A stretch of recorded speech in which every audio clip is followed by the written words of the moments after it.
Sopir panik. Remblong, klakson maung. Almir dan Naila datang dari arah berlawanan.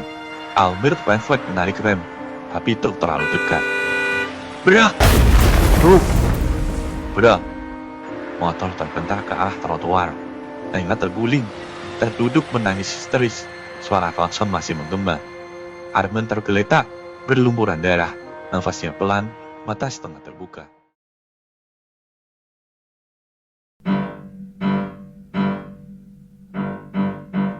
Langit masih keabu-abuan, udara dingin, suara takbir dari masjid mengambang di udara.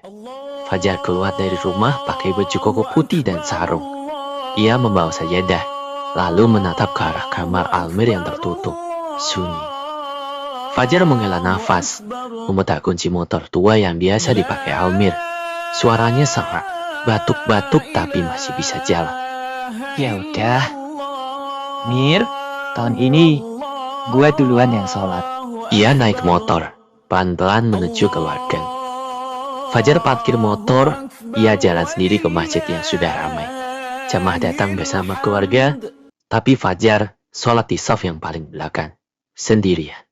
Sholat selesai, orang-orang salaman dan berpelukan. Fajar hanya menatap mereka dari jauh.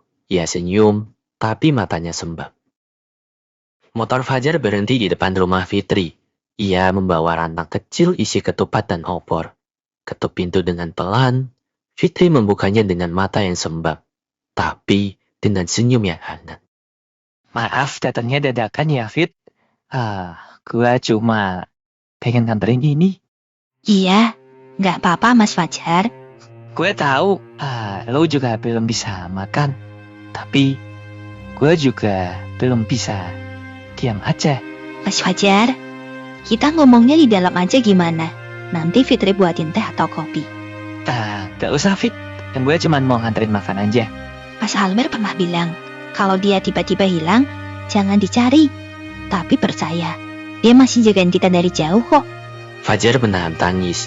Ia mau menjawab, tapi HP-nya berdering. Nomor yang asing. Halo? Iya, saya Fajar, kakaknya. Sadar. Fitri menoleh cepat. Fajar masih tertegun di depan pintu. Kemudian, Saya kesana sekarang. motor Fajar meluncur dengan cepat. Sarungnya dilipat seadanya, helm setengah kancing. Ia melintasi jalanan lebar yang sepi. Masih diselimuti nuansa pagi lebaran. Suara takbir sayup terdengar dari masjid-masjid di kejauhan. Gue gak tahu harus seneng atau takut. Seneng karena lu bangun. Takut karena gue gak siap dengar cerita dari dunia yang nyaris lu tinggali. Ia menggenggam stang motor lebih erat. Tatapannya fokus ke depan. Apapun yang terjadi, Mir, lu masih adik gue. Dan hari ini, lu gak sendirian. Almir terbaling lemah. Cahaya matahari masuk dari jendela. Pintu terbuka. Fajar masuk nafas ngos-ngosan. Sarung masih di tangan. Mir, Almir membuka mata.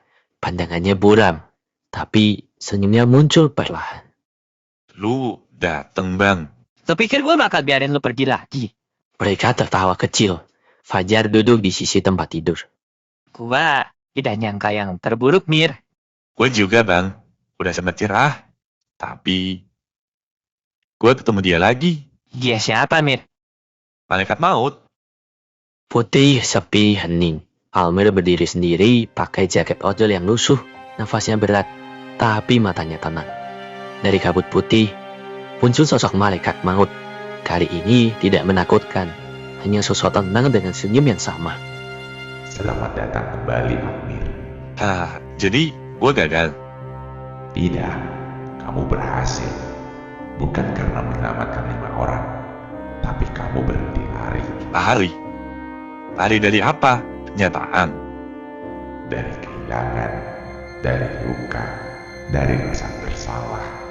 Kamu berhenti cari alasan buat hidup, dan mulai menjadi alasan hidup untuk orang lain. Almir menatap tangannya sendiri. Luka di lengan yang tak ada rasa, lalu perlahan suara takbir samar terdengar dari kejauhan. Kamu pulang, Almir. Ramadan selesai. Waktumu kembali. Cahaya makin terang dari belakang malaikat. Almir mengangguk dengan pelan. Makasih. Udah sabar nungguin gue sadar. Kami tidak menunggu, kami hanya memberi waktu. Almir masih menatap langit-langit. Fajar mencondongkan badan, penasaran. Jadi, lu sebenarnya ke alam sana. Lu ketemu yang itu. Gue gak tahu itu surga atau ruang transit ya bang. Tapi yang gue tahu itu bukan mimpi. Dia datang dan dia kayak ngomong biasa aja. Bang, dibilang satu kalimat yang bikin gue inget banget. Hidup itu bukan tentang menghindar dari rasa sakit, tapi tentang memilih tetap ada meski sakit. Dalam juga ya. Cocok jadi kuan di kalender warteg. Mereka tertawa. Tapi tawa Fajar mulai meredup. Tapi, kenapa lu nggak cerita sih, Mir? Dari awal Ramadan lu berubah. Sering ngelamun. Gue kan kakak lu. Gue takut bang. Takut lu larang. Atau takut lu nyari jawabannya. Dan ikut bahaya juga. Lu pikir gue nggak kuat? Mir, dari kecil kita cuma punya dua hal. Nasi bungkus, dan satu sama lain. Lu nyari jawaban sendiri. Gue nungguin sendiri. Gimana adilnya? Gue salah. Tapi gue balik. Dan kalau ada bonus yang dari Allah, gue nggak pakai sendiri lagi. Pastiin lu nggak buat tidur doang ya. Udah cukup tidur lu panjang lu kemarin. Siap, komandan. Dan satu lagi. Apa bang? Lu masih ngutang gorengan satu plastik waktu buka puasa bareng ya. Jangan kira gue lupa. Almir ketawa kecil. Senyumnya lega, perlahan tumbuh di wajah mereka berdua. Langit cerah. Tirai rumah bergoyang pelan. Di meja, ada ketupat yang masih tersisa. Sirup dalam gelas, dan amplop-amplop kosong yang bekas THR. Almir membuka pintu kamarnya. Langkahnya masih pelan. Di luar kamar, Fajar sedang mengepel lantai sambil bersenandung kecil. Akhirnya keluar juga nih pasien VVIP. Gua kira lo udah langganan rawat inap selamanya. Gue udah bosen disuapin sama suster bang. Rasanya hebalita. Ketupat udah disiapin, tapi gorengan lo yang utang kemarin masih belum lunas ya. Duh, ternyata nyawa gue balik tapi tagihan juga ikutan. Mereka tertawa, tapi belum sempat lanjut bercanda. Tok tok tok, suara dari luar. Wih, kamu. Siapa nih? Lebaran masih sisa ya? Fajar berjalan ke pintu, Almir ikut dengan pelan. Pintu dibuka. Terdapat Fitri, berdiri di luar bersama kedua orang tuanya. Fitri pakai baju tunik pastel, senyum lebar. Ibunya membawa rantang. Ayahnya menggenggam tangan di belakang punggung. Permisi, nantuin ketupat dan mau ngenalin keluarga sekalian. Almir terpaku, jantungnya hampir loncat dari dada. Fitri, ini beneran. Masih mikir ini mimpi? Kalau mimpi lu jangan bangun dulu, Mir. Siapa tahu dapat THR juga dari keluarganya. Semuanya tertawa. Almir mempersilahkan mereka masuk.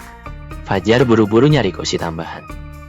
Suasana ramai, obrolan ngalir ringan. Ibu Fitri nyuguhin kue kering dari rantang. Ayahnya banyak diam, tapi senyum terus. Almir duduk di dekat Fitri. Sesekali curi pandang ke arah tangannya, ingin menggenggam tapi masih ragu. Mas, aku nggak nyangka kita masih bisa ngobrol lagi kayak gini. Waktu itu, aku sempat mengira Ramadan ini penutup. Aku juga sempat ngerasa yang sama. Semua bakal selesai. Tapi ternyata Allah kasih satu babak lagi. Mungkin karena Mas belum selesai jagain yang lain. Atau belum selesai jagain kamu. Fitri tersenyum malu-malu. Ibu Fitri melirik dari ujung mata, senyum-senyum sendiri. Mas Almir, saya Naila. Hari ini saya mulai bantu ngajar di panti. Terima kasih. Mereka menerima saya dengan hangat. Saya jadi berani memulai lagi. Almir membacanya. Wajahnya berubah menjadi lembut. Ia mendengar ke langit-langit, menahan senyum haru. Almir dan Fitri duduk di bangku kayu depan rumah. Di dekat mereka, Fajar duduk nyender ke tiang teras. Buka plastik kerupuk, sok nggak dengerin. Masih suka ngelamun di jalan. Sekarang mah lebih sering nyari alasan buat nyapa orang, bukan nyelamatin. Asal jangan nyelamatin mantan ya. Gak lah, sekarang udah ada yang duduk di sini. Ya udah Mas, jaga diri dan jangan hilang-hilangan lagi. Janji. Mereka saling tatap, lalu tertawa kecil. Kadang, yang kita cari bukan tempat baru, tapi kesempatan buat mulai lagi. Dan Ramadan kali ini, gue pulang beneran.